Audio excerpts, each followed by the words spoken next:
നമ്മൾ വിചാരിച്ച ജോലി നമ്മുടെ കയ്യിൽ കിട്ടാൻ നമ്മൾ ഫോണ് പൂർണ്ണമായിട്ടും മാറ്റിവെച്ച് മുഴുവൻ സമയവും പഠിക്കണോ, അല്ലെങ്കിൽ ഫോണിൽ നമുക്ക് ആവശ്യമില്ലാത്ത ആപ്പുകൾ അൺഇൻസ്റ്റാൾ ചെയ്യണോ, അതുപോലെ തന്നെ ഓഫ്ലൈൻ കോച്ചിങ് ആണോ ഓൺലൈൻ കോച്ചിങ് ആണോ നല്ലത് തുടങ്ങിയ കാര്യങ്ങളാണ് ഇന്നത്തെ വീഡിയോയിൽ ഡിസ്കസ് ചെയ്യാൻ പോകുന്നത്.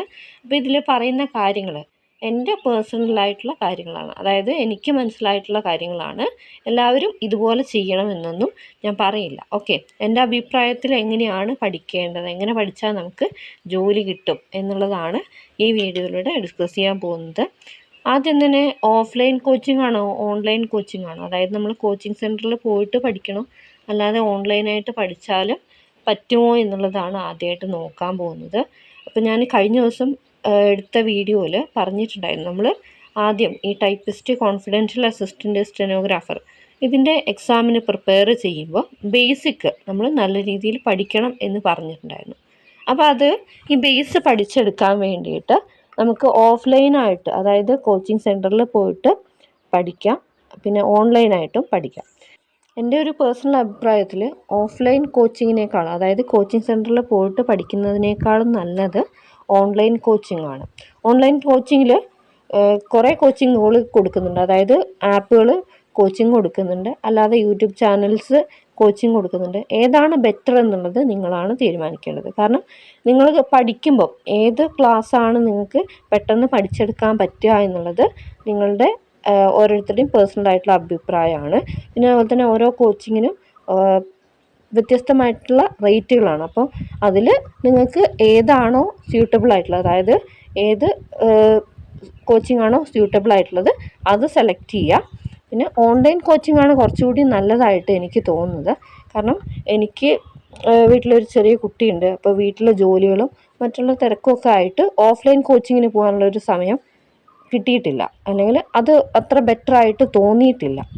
അപ്പോൾ ഇതുപോലെ വീട്ടമ്മമാർ, അതായത് കുട്ടികളുണ്ട്, പിന്നെ വീട്ടിലെ സാഹചര്യം കൊണ്ട് പുറത്തു പോയി പഠിക്കാൻ പറ്റാത്തവർക്ക് ഏറ്റവും നല്ലത് ഓൺലൈൻ കോച്ചിങ് തന്നെയാണ്. പിന്നെ ഓൺലൈൻ കോച്ചിങ് നിങ്ങൾ സെലക്ട് ചെയ്യുമ്പോൾ നിങ്ങൾക്ക് പഠിച്ച് മനസ്സിലാക്കാൻ പറ്റുന്നത്, അതായത് നിങ്ങൾക്ക് അവർ പഠിപ്പിച്ചു കഴിഞ്ഞാൽ പഠിക്കാൻ പറ്റും എന്നുള്ളത് പൂർണ്ണ വിശ്വാസം വന്നതിന് ശേഷം മാത്രം കോഴ്സ് പർച്ചേസ് ചെയ്യുക. പർച്ചേസ് ചെയ്തതിന് ശേഷം നിങ്ങൾ പഠിക്കുക, നന്നായിട്ട് പഠിക്കുക, കിട്ടുന്ന സമയം മുഴുവൻ യൂട്ടിലൈസ് ചെയ്ത് പഠിക്കുക. നിങ്ങൾക്കിപ്പം എഴുതി പഠിക്കാൻ പറ്റാത്ത സാഹചര്യമാണെങ്കിൽ, എന്തെങ്കിലുമൊക്കെ പണികളുണ്ടെങ്കിൽ നിങ്ങൾ വീഡിയോ വെച്ചിട്ട് വോയിസ് എന്ത് ചെയ്യുക, നന്നായിട്ട് കേട്ട് പഠിക്കുക, വോയിസ് കേട്ട് പഠിക്കുക. അതിനുശേഷം ആ കേട്ട വീഡിയോസിൻ്റെ നോട്ടുകൾ എഴുതിയെടുക്കുക. നിങ്ങൾക്കിപ്പോൾ അതിൽ PDF മെറ്റീരിയലായിട്ട് തരുന്നുണ്ടെങ്കിൽ പോലും എന്ത് ചെയ്യാന്ന് വെച്ച് കഴിഞ്ഞാൽ നോട്ട് എഴുതി വെക്കുക. അത് നല്ലൊരു ശീലമാണ്. പിന്നെ നോട്ട് എഴുതി വെച്ചാലും നിങ്ങൾക്കിപ്പോൾ മറന്നു പോവുകയെന്നുണ്ടെങ്കിൽ, അതായത് പഠിച്ചെടുക്കാൻ പറ്റുന്നില്ല എന്നുണ്ടെങ്കിൽ റിപ്പീറ്റഡായിട്ട് 2 or 3 തവണ ഒരേ വീഡിയോ തന്നെ ചെയ്യുക, പഠിക്കുക. പിന്നെ കോഴ്സിന് ഇത്ര ലിമിറ്റ് പറഞ്ഞിട്ടുണ്ടാവും, ടൈം പീരീഡ് പറഞ്ഞിട്ടുണ്ടാവും. അതിൽ കംപ്ലീറ്റ് ചെയ്യാൻ പറ്റിയിട്ടില്ലെങ്കിൽ, ഒരു 6 മാസമാണെങ്കിൽ 6 മാസം കൊണ്ട് കംപ്ലീറ്റ് ചെയ്യാൻ പറ്റിയിട്ടില്ലെങ്കിൽ നിങ്ങൾ സമയം എടുത്തിട്ട് നിങ്ങൾ കംപ്ലീറ്റ് ചെയ്യുക. ഓക്കെ, പിന്നെ ഒരു കാര്യം ശ്രദ്ധിക്കുക, നിങ്ങളിപ്പോൾ ആ ഒരു 6 മാസത്തെ കോഴ്സ് പർച്ചേസ് ചെയ്തു, അത് മുഴുവനായിട്ട് പഠിച്ചു തീർത്തു, നോട്ടും എഴുതി കഴിഞ്ഞു എങ്കിൽ പിന്നെ എന്ത് ചെയ്യുക, നമ്മൾ അടുത്തൊരു എക്സാമിന് അറ്റൻഡ് ചെയ്യുമല്ലോ, PSC എക്സാമിന് അറ്റൻഡ് ചെയ്യും. അപ്പോൾ എന്ത് ചെയ്യുക, ഈ നോട്ടുകൾ വായിച്ച് റിവിഷൻ ചെയ്യുക, റിവിഷൻ ചെയ്തിട്ട് എക്സാം എഴുതുക. എക്സാം എഴുതി കഴിയുമ്പോൾ പിന്നെ എന്ത് ചെയ്യുക, എന്തായാലും നമുക്ക് ഒരു എക്സാമിൽ എന്തായാലും കിട്ടില്ല, അത് ഉറപ്പാണ്. കിട്ടില്ല എന്ന് പറഞ്ഞാൽ കിട്ടുന്നവരും ഉണ്ട്. ഓക്കെ, അത് നന്നായിട്ട് പഠിക്കുക, പഠിച്ച് നിങ്ങൾ എന്ത് ചെയ്യുക, ആ കോഴ്സ് മുഴുവൻ കംപ്ലീറ്റ് ചെയ്യുക. പിന്നെ എൻ്റെ ഒരു പേഴ്സണൽ അഭിപ്രായത്തിൽ പിന്നെ നിങ്ങൾ ഇപ്പോൾ ഉണ്ടാക്കിയിട്ടുള്ള നോട്ട്, അതായത് ഒരു കോഴ്സ് പർച്ചേസ് ചെയ്ത് ഉണ്ടാക്കി വെച്ചിട്ടുള്ള നോട്ട് വേറൊരു എക്സാമിന് പോകുമ്പോൾ എന്ത് ചെയ്യാന്ന് വെച്ച് കഴിഞ്ഞാൽ, അടുത്തൊരു എക്സാം എന്തായാലും ഒരു വർഷം കഴിഞ്ഞ് അല്ലെങ്കിൽ 6 മാസം കഴിഞ്ഞ് അടുത്ത എക്സാം വരും. അപ്പോൾ എന്ത് ചെയ്യാന്ന് വെച്ച് കഴിഞ്ഞാൽ, എല്ലാവരുടെയും സാമ്പത്തിക സ്ഥിതി ഒരുപോലെ ആയിരിക്കില്ല. അപ്പം എൻ്റെ അഭിപ്രായത്തിൽ എന്ത് ചെയ്യാന്ന് വെച്ച് കഴിഞ്ഞാൽ, വേറെ ഒരു, അതായത് നിങ്ങളിപ്പോൾ എടുത്ത ഇതിൻ്റെ അല്ലാതെ വേറൊരു കോഴ്സ്, അതായത് വേറൊരു യൂട്യൂബ് ചാനലോ അല്ലെങ്കിൽ ആപ്പോ തരുന്ന ക്ലാസ് പർച്ചേസ് ചെയ്യാൻ വേണ്ടിയിട്ട് ശ്രമിക്കുക. ഓക്കെ, അതായത് ഞാൻ പറഞ്ഞത് എന്താണെന്നുള്ളത് നിങ്ങൾക്ക് മനസ്സിലായിട്ടുണ്ടാവും.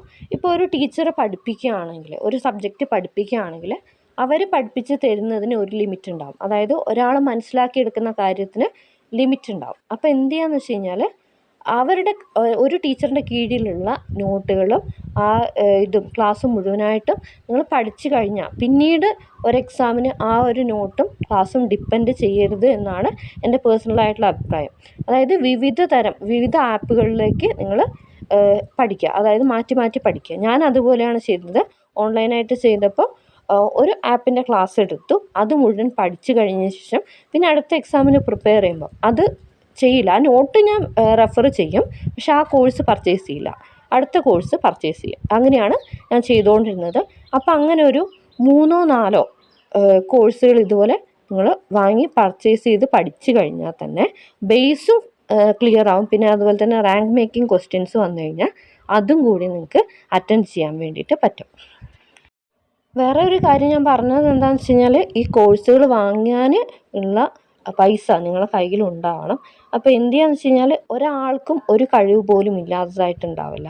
അപ്പോൾ നിങ്ങൾ എന്ത് ചെയ്യാന്ന് വെച്ച് കഴിഞ്ഞാൽ, ഈ പഠിക്കുന്നതിൻ്റെ കൂടെ എന്തെങ്കിലുമൊക്കെ എക്സ്ട്രാ ജോലികൾ ചെയ്യാൻ പറ്റുവാണെങ്കിൽ അത് ചെയ്യാം. ഓക്കെ, അതായത് ഇപ്പോൾ തുന്നാൻ അറിയുന്നവരാണെങ്കിൽ തുന്നാം, അതിൽ നിന്ന് വരുമാനം ഉണ്ടാക്കുക. അല്ലെങ്കിൽ വേറെ എന്തെങ്കിലുമൊക്കെ വർക്കുകൾ നിങ്ങൾക്ക് അറിയെങ്കിൽ തീർച്ചയായിട്ടും എന്ത് ചെയ്യുക, അങ്ങനെ വർക്ക് ചെയ്തിട്ട് നിങ്ങൾ എന്ത് ചെയ്യുക, സ്വന്തം പൈസ കൊണ്ട് തന്നെ പഠിക്കുക. അതാണ് ഏറ്റവും നല്ലത്. നിങ്ങൾ ഹസ്ബൻഡിൻ്റെ കയ്യിൽ നിന്നോ അല്ലെങ്കിൽ അച്ഛൻ്റെ അമ്മേൻ്റെ കയ്യിൽ നിന്നോ പൈസ വാങ്ങിയിട്ട് പഠിക്കാതെ സ്വന്തം പൈസയിൽ നിന്ന് പഠിക്കുക.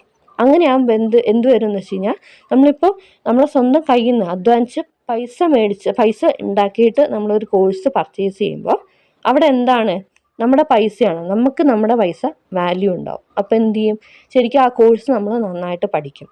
ഓക്കെ, ഞാൻ ഇതുപോലെ തന്നെ എക്സാമിന് പോകുമ്പോഴായിക്കോട്ടെ അതിൻ്റെ ബസ് ചാർജോ അല്ലെങ്കിൽ കോഴ്സ് പർച്ചേസ് ചെയ്യാനുള്ള പൈസയോ ഒന്നും തന്നെ ഞാൻ വീട്ടിൽ നിന്നൊന്നും വാങ്ങിയിട്ടില്ല. നിങ്ങൾക്ക് എല്ലാവർക്കും അറിയാം, ഞാനിപ്പോൾ യൂട്യൂബ് ചാനൽ ചെയ്യുന്നുണ്ട്, അതുപോലെ തന്നെ ഓൺലൈൻ കോഴ്സുകൾ ചെയ്യുന്നുണ്ട്. അപ്പോൾ എല്ലാവർക്കും ഇതുപോലെ പറ്റില്ല. അതുകൊണ്ടാണ് പറഞ്ഞത്, ഓരോരുത്തർക്കും കഴിവുകളുണ്ടാവും, കഴിവില്ലാത്തവരായിട്ട് ആരും ഉണ്ടാവില്ല. അപ്പോൾ നിങ്ങൾക്ക് പറ്റുന്ന ജോലികൾ ചെയ്യുക, എക്സ്ട്രാ ഇൻകം ഉണ്ടാക്കുക. അതിനുശേഷം മാത്രം ഈ കോഴ്സുകൾ പർച്ചേസ് ചെയ്തിട്ട് എന്ത് ചെയ്യുക, വാങ്ങുക. ഓക്കെ, അവനവൻ്റെ പൈസയിൽ പഠിക്കുമ്പോൾ അതൊരു വ്യത്യാസം തന്നെയാണ്. കാരണം നമ്മൾ വീട്ടുകാരുടെ പൈസ മേടിച്ചിട്ട് പഠിക്കുകയാണെങ്കിൽ അവിടെ നമുക്ക് ശരിക്കും പറഞ്ഞാൽ ഒരു വാല്യൂ ഉണ്ടാവില്ല. അതായത് അവർ പൈസ തരുന്നുണ്ട്, നമ്മൾ പഠിക്കുന്നുണ്ട്, അവർ പൈസ തരുന്നുണ്ട്, പഠിക്കുന്നുണ്ട്, പക്ഷെ പഠിക്കുന്നതിന് ഒരു ഗുണം ഉണ്ടാവില്ല. സ്വന്തം പൈസയിൽ പഠിച്ചാൽ മാത്രമേ ഒരു ഗുണം ഉണ്ടാവുള്ളൂ. അത് ഞാൻ മനസ്സിലാക്കിയ ഒരു കാര്യമാണ്. ഓക്കെ, അപ്പോൾ ബേസ് എങ്ങനെ പഠിക്കണം എന്നുള്ളത് ഞാൻ പറഞ്ഞത് മനസ്സിലായി എന്ന് വിചാരിക്കുന്നു. എല്ലാവർക്കും പറ്റുന്നതല്ല. അപ്പോൾ നിങ്ങളും ശ്രമിച്ചു കഴിഞ്ഞാൽ പറ്റാത്തതായിട്ടൊന്നുമില്ല ഈ ലോകത്ത്. നിങ്ങൾ ശ്രമിച്ചു കഴിഞ്ഞാൽ ഒന്നും പറ്റാത്തതായിട്ടില്ല. അപ്പോൾ എന്ത് ചെയ്യുക, സ്വന്തമായിട്ട് വരുമാനം ഉണ്ടാക്കുക. ആ വരുമാനത്തിൽ നിന്ന് ഓരോ കോഴ്സുകൾ വാങ്ങുക, പഠിക്കുക. ബേസ് നല്ലോണം ഉറപ്പിച്ചതിന് ശേഷം മാത്രം. പ്രീവിയസ് ഇയർ ക്വസ്റ്റ്യൻ പേപ്പറിൻ്റെ വർക്കൗട്ട് എങ്ങനെ ചെയ്യണം എന്നുള്ളത് കഴിഞ്ഞ വീഡിയോയിൽ ഞാൻ പറഞ്ഞിട്ടുണ്ടായിരുന്നു. അതിവിടെ ഞാൻ പിൻ ചെയ്തേക്കാം.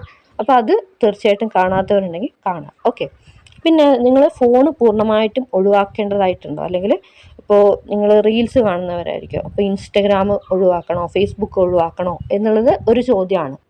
അതിൻ്റെ ഉത്തരം ഞാൻ പറയാം.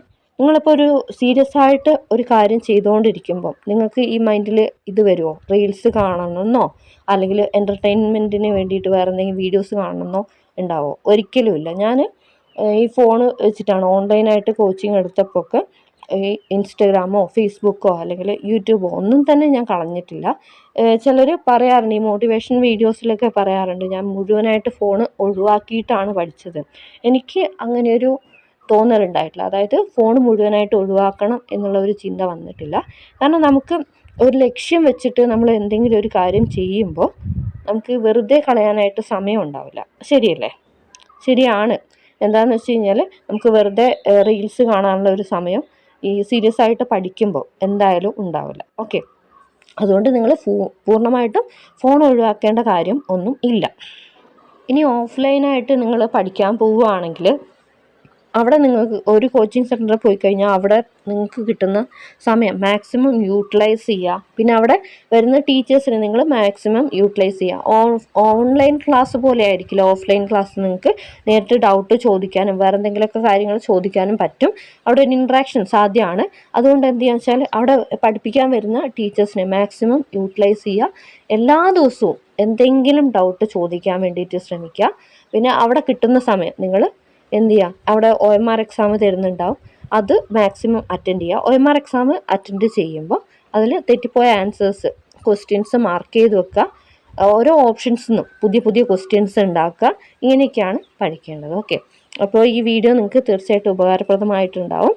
അപ്പോൾ ഞാൻ കഴിഞ്ഞ വീഡിയോയിൽ പറഞ്ഞതുപോലെ തന്നെ ഞാൻ കോച്ചിങ് കൊടുക്കുന്നുണ്ട്, ഓൺലൈൻ കോച്ചിങ് കൊടുക്കുന്നുണ്ട്. ആർക്കെങ്കിലും ജോയിൻ ചെയ്യാൻ താല്പര്യമുണ്ടെങ്കിൽ മറ്റുള്ള ആപ്പുകളിൽ നിന്ന് നോക്കുകയാണെങ്കിൽ റേറ്റ് കുറച്ചാണ് ഞാൻ കൊടുക്കുന്നത്. നിങ്ങൾക്ക് ആർക്കെങ്കിലും താല്പര്യമുണ്ടെങ്കിൽ തീർച്ചയായിട്ടും എന്നെ കോൺടാക്റ്റ് ചെയ്യുക. കോൺടാക്റ്റ് നമ്പർ ഞാൻ ഡിസ്ക്രിപ്ഷൻ ബോക്സിൽ കൊടുത്തിരിക്കാം. Thanks for watching. Have a nice day.